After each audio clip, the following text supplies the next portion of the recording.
நேர்களே, மத்திய கிழக்கினுடைய போர் நிலவரம் என்ன? ஒவ்வொரு நாளும் புதிய அப்டேட்ஸோட நாம் தந்துக்கிட்டு இருக்கோம். விமர்சனங்களையும் எதிர்கொள்கிறோம், உண்மைகளையும் அறிந்து கொள்கிறார்கள். சரி, தற்போது இஸ்ரேல் அரசு போர் முகாம்களை ஆரம்பித்திருக்கிறார்கள். நேற்றைக்கே சொன்னோம், ரிசர்வ் ஆர்மியினுடைய பல சிக்கல்களையும் சொன்னோம். இன்றைக்கு இஸ்ரேல் 60,000க்குரிய அடிஷனல் ரிசர்விஸ்ட சோல்ஜர்ஸ் அவர்கள் கூப்பிட்டார்கள். பலாயிரக்கணக்கான ரிசர்வ் சோல்ஜர்ஸ் வர மறுத்திருக்கிறார்கள்.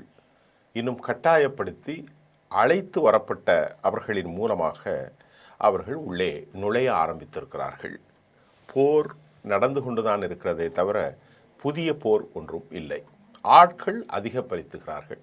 அதற்காக இஸ்ரேல் வைத்திருக்கிற போர் கிடியன் சாரட் பி என்றதான் அவர்கள் வைத்திருக்கிறார்கள். இப்போ ரிசர்வ் ஆர்மியின் யார் என்றால் மறுபடியும் தெரிந்து கொள்ளுங்கள். காம்பேட்டில் அந்த பேட்டில் ஃபீல்டு ஜோனில் அவர்கள் ஆப்ரேஷன் செய்யக்கூடியவர்கள், அவர்கள்தான் டெக்னிக்கல் எக்ஸ்பர்ட்ஸாக இருப்பாங்க. அவங்க தான் உண்மையான இராணுவ வீரர்கள். இவர்களுக்கு ஓரளவுக்கு ட்ரைனிங் இருந்த போதிலும் இவர்களால் மிகப்பெரிய தொழில்நுட்பவாதிகளாக இருக்க முடியாது. இவர்கள் உதவிகளை மேற்படுத்த முடியும். உணவு கூடங்கள், மின்சார கூடங்கள், ஆயுதங்கள் எடுத்து கொடுக்குற அந்த மோனிசன்ஸ், ஆர்சனல், காவல் காப்பது, கம்யூனிகேஷன், செய்திகளை தொடர்புகளோடு சொல்வது, இப்படி it has a multiple diversion and work இருக்கும். பலவித நிலைகளில் பல திசைகளிலும் இந்த ரிசர்வ் ஆர்மியுடைய பயன் இருக்கும். ஏன்னா ரிசர்வ் ஆர்மி இல்லாமல் அவர்களால் வெற்றி பெற முடியாது. ஒரு முக்கியமான கருத்து.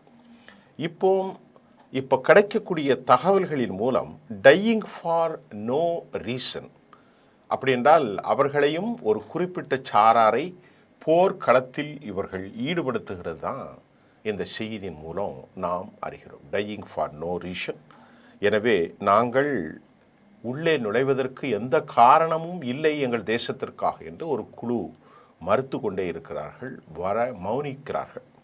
ஆகவேதான் அவர்கள் ஃபெயிலிங் ஷார்ட்ஸ் ஆஃப் சோல்ஜர்ஸ், பற்றாக்குறையின் காரணமாக, ஃபெயிலிங் ஷார்ட் ஆஃப் சோல்ஜர்ஸ்னா நிறைந்த பற்றாக்குறை இருக்கிறது. போதிய இராணுவ வீரர்கள் இல்லை, இராணுவ தளவாடங்கள் இல்லை, இராணுவம் அவர்களுக்கு எழுச்சியில் இல்லை, அவர்களுக்குள் மல்டி டைவர்ஷன் ட்ராபேக்ஸ், பல நிலைகளான பின்னடைவு காணப்படுவதாகவும் இஸ்ரேலின் செய்தி ஊடகங்களே சொல்வதை நான் தொடர்ந்து சொல்லிக் கொண்டிருக்கிறேன்.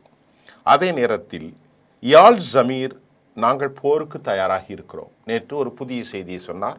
2 தினங்களுக்கு முன்பு அவர் கடுமையாக எதிர்த்தார். ஆனாலும் மத்திய கட்டளை, அரசியல் தலைமை விடுகின்ற உத்தரவை எதிர்ப்பதற்கான ஆற்றல் யாழ் ஜமீருக்கு கிடையாது. ஆகவே தான் வி ப்ரிப்போர், நாங்கள் தயாராகி இருக்கிறோம், வில் என்டர் த பேட்டில், உண்மையிலேயே போருக்கு எதிர்பார்க்க போகிறோம்.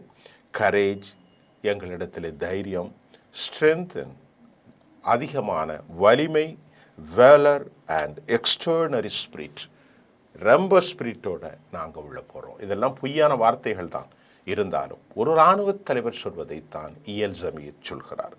நாங்கள் அவர்களை டிஸ்மேண்டில், சுக்கு நூறாக சிதைக்கும் வரை, விரக்கடு, நாங்கள் ஹமாஸை அழிக்கும் வரை, we will annihilate from their own territory, அவர்களை அங்கிருந்து துவம்சம் செய்யும் வரை நாங்கள் வெளியேறப்போவதில்லை என கருத்தை தெளிவாக வைத்திருக்கிறார் என்பதும் சொல்லப்படுகிறோம்.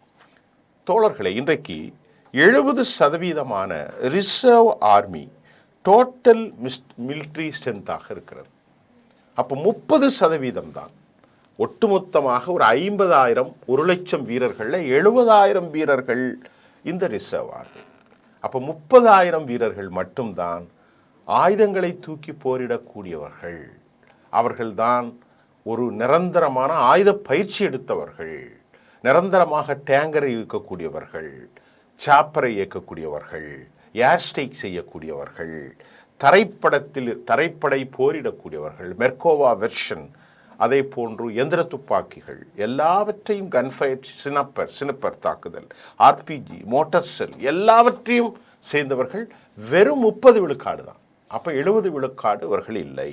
சரி, இப்போ அடுத்த செய்தி ஒன்று வந்திருக்கிறது. என்னன்னா, இவர்கள் தான் backbone the defence force. பின்னாடி இப்போ நம்ம சொல்லிட்டேன், 500லேருந்து 700 நாட்கள் பலர் போரில் இருந்ததால் அவர்கள் எக்ஸாஸ்டட், ரொம்ப சோர்வாக இருக்கிறாங்க, ரொம்ப எக்ஸாஸ்டட், ரொம்ப மன சோர்வில் இருக்கிறார்கள். அதே சமயம் 26,000 போர் வீரர்கள் த போஸ்ட் டர்மேட்டிக் ஸ்ட்ரெஸ் டிஸார்டர் என்கின்ற கிறுக்கு பிடிக்கும் மனநிலையிலே உளவியல் ரீதியாக பைத்தியம் பிடித்தவர்களாக 26,000 போர் வீரர்கள் இருப்பவர்களும் பலர் மனநிலை சரியில்லாதவர்களாக மாறியிருக்கிறார்கள் என்ற செய்தி அங்கிருந்து கிடைத்திருக்கிறது. இது இஸ்ரேலுக்கு நல்ல செய்தி அல்ல. இதெல்லாம் அப்படியே நான் உங்களுக்கு சொல்கிறேன். அடுத்து ஹவுதீஸ் ஒரு பெரிய தாக்குதலை 5க்கு மேற்பட்ட ஹைப்பர்சோனிக் மிசைல் அட்டாக்ஸ் நடந்திருக்கிறது. சென்ட்ரல் இஸ்ரேலில் டெல் அவீவில் மிகப்பெரிய சேதாரம், அந்த ஸ்மோக் புகை மூட்டங்கள் வந்திருப்பது சொல்லப்பட்டிருக்கிறது. பக்கத்தில் யாரும் போகவில்லை. சோசியல் மீடியாவில் வைரலானது. இட்ஸ் ஷோடு தி ஸ்மோக், அதாவது காட்சிப்படுத்தப்பட்ட புகை மண்டலம். Advanced missiles attack.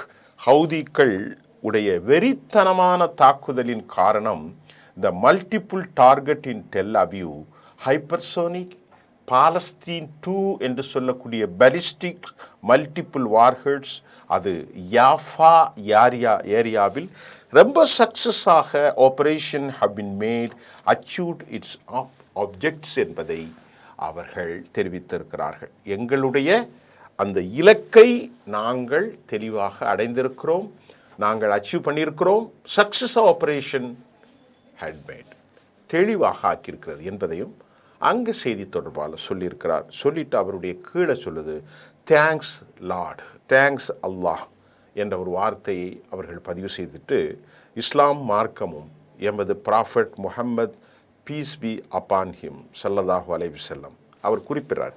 யார் சொல்கிறா? அந்த ஹவுதி செய்தியிலே இவ்வாறு சொல்கிறது, இஸ்லாம் மற்றும் ப்ரொஃபட்டிக் எங்களுடைய இறைத்துவ செய்தியில் முகமது ஸல்லல்லாஹு அலைஹி வஸல்லம் அவர்கள் மனித விரோதமான படுகொலைகளை ஒருபோதும் அனுமதிப்பதில்லை. ஆகவே காசாவின் வெற்றி இது இஸ்லாத்தின் வெற்றி, தேசத்தின் வெற்றி என ஒட்டுமொத்த மனிதநேயத்தின் வெற்றி. It is a success. எதற்கு? ஒட்டுமொத்த ஹியூமனிட்டியின் வெற்றி என்ற வார்த்தையை ஹவுதிகள் ஸ்டேட்மெண்ட்டை வெளியிட்டிருக்கிறார்கள். எங்கள் போர் தொடரும், அவர்கள் எப்போதும் பாதுகாப்பாக நாங்கள் இருப்போம், ஹமாஸை கைவிடப் போவதில்லை என சொல்லியிருப்பதன் மூலம் எந்த நிலையிலும் அவர்கள் ஹமாஸுக்கு பின்னடைவாக இருக்க மாட்டார்கள், ஹமாஸோடு தான் பயணிப்போம் என்று சொல்லியிருக்கிறார்கள். அதில் ஒரு கருத்து, காசாவின் வெற்றி ஒட்டுமொத்த இஸ்லாத்தின் வெற்றி, தேசத்தின் வெற்றி, அது மட்டும் ஏன் ஒட்டுமொத்த மனிதநேய பாவனைகளுக்கான வெற்றி என்று சொல்லியிருக்கிறார். 3வது நாளாக 5க்கு மேற்பட்ட மல்டி டிசைன் ட்ரோன் மிசைல் அட்டாக்கை மல்டி வார்ஹெட்ஸோடு அடித்திருப்பது தான் இப்பொழுது பெரும் சிக்கலை ஏற்படுத்தியிருக்கிறது. தற்போது இந்த மல்டி வார்ஹெட்ஸ் கிளஸ்டர், அதாவது அதுக்கு என்ன சொல்றது, கொத்து குண்டுகளை சுமந்த மியூனிஷன்ஸ் சுமந்த இந்த குண்டு தாக்குதல் ஆபத்துகளை அதிகரித்திருப்பதாகவும் செய்திகள் வந்திருக்கிறது என்பதை நாம் பார்க்க போகிறோம். ட்ரோன்களை பயன்படுத்துகிறார்கள். இதற்கிடையில் அடுத்த செய்தி, இஸ்ரேலில்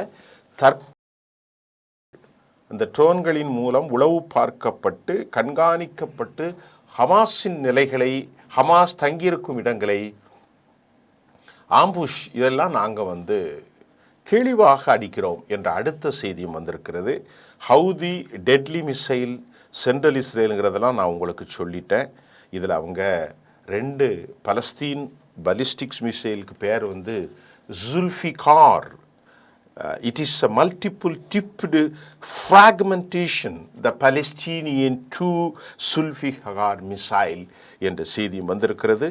ஏமனுடைய பிரைம் மினிஸ்டரும் அவரோடு சேர்ந்து ஏராளமான 12க்கும் மேற்பட்டவர்கள் என்று நினைக்கின்றேன் கொலை செய்யப்பட்டதற்கு பதிலடியாகத்தான் இந்த தாக்குதலை 5 மிசைல் அட்டாக்ஸ் அனைத்தும் ஹைப்பர்சோனிக் கிளஸ்டர் மூனிஷன்ஸ் மல்டி வார்ஹெட்ஸை கொண்டு அவர்கள் தாக்கியிருக்கிறார்கள். நேற்றைய ட்ரோன் தாக்குதல் இராணுவ நிலைகளிலும் Tel Aviv general staff head quarters அதிகமாக இருக்கக்கூடிய மக்கள், ஜெனரல் ஸ்டாஃப் ஹெட் குவார்ட்டர்ஸ், தலைமை போலீஸ் நிலையம் எல்லாம் தாக்கப்பட்டிருக்கிறார்கள். எவ்வளவு பேர் இறந்தார்கள் என்ற ஒரு செய்தியும் இதுவரை வெளியிடவில்லை. பயங்கரமான காட்சிப்படுத்தப்பட்டிருக்கிறார்கள், எந்த செய்தியும் வரவில்லை. அதற்கு பதிலாக நேற்று மட்டும் அப்பாவி 90க்கும் மேற்பட்ட பலஸ்தீன் மக்கள் செய்யப்பட்டு கொண்டிருக்கிறார்கள். மக்கள் இடம்பெயர்ந்து ஓடுகிறார்கள். அடுத்தடுத்த தொழில்நுட்பத்தை அவர்கள் பயன்படுத்துகிற நேரத்தில் உண்மையிலேயே இந்த போருக்கான மௌனிப்பு சாத்தியம் இல்லை. இதற்கிடையிலே இன்று காலை கிடைத்த ஒரு செய்தி, யோகாலண்ட் உங்களுக்கெல்லாம் ஞாபகம் இருக்கும் என்று நான் நினைக்கின்றேன். முன்னாள் இராணுவ தலைவர் இஸ்ரேல் கோட்ஸ்க்கு முன்னால் வந்த யோகாலண்ட் இந்த 12 நாள் போருக்கு பின்பு நீங்கள் செய்ய வேண்டிய வேலை ஆயத்துல்லா கமினியை படுகொலை செய்திருக்க வேண்டாமா? அந்த தவறை நீங்கள் செய்திருக்கிறீர்கள். உங்கள் இலக்கு கொமெனியை காலி செய்வது என ப்ரொவோக் பண்ணியிருக்கிறார். இந்த நடவடிக்கையின் மூலம் சீனா ஈரான் தூண்டிவிடப்பட்டிருக்கிறது. இந்த நடவடிக்கை, இந்த வெறுப்பு பேச்சின் மூலமாக மீண்டும் மீண்டும் இந்த போர் சூழல் மங்கி போவதற்கு பதிலாக ஒரு டென்ட் அடர்த்தியாகி வருகிறது, அழுத்தமாகி வருகிறது. இது நல்ல செய்தி அல்ல. இதுதான் தற்போதைய நிலையாக இருக்கிறது. மீண்டும் நாளை அடுத்த செய்திகளோடு உங்களை சந்திக்கின்றேன். நன்றி.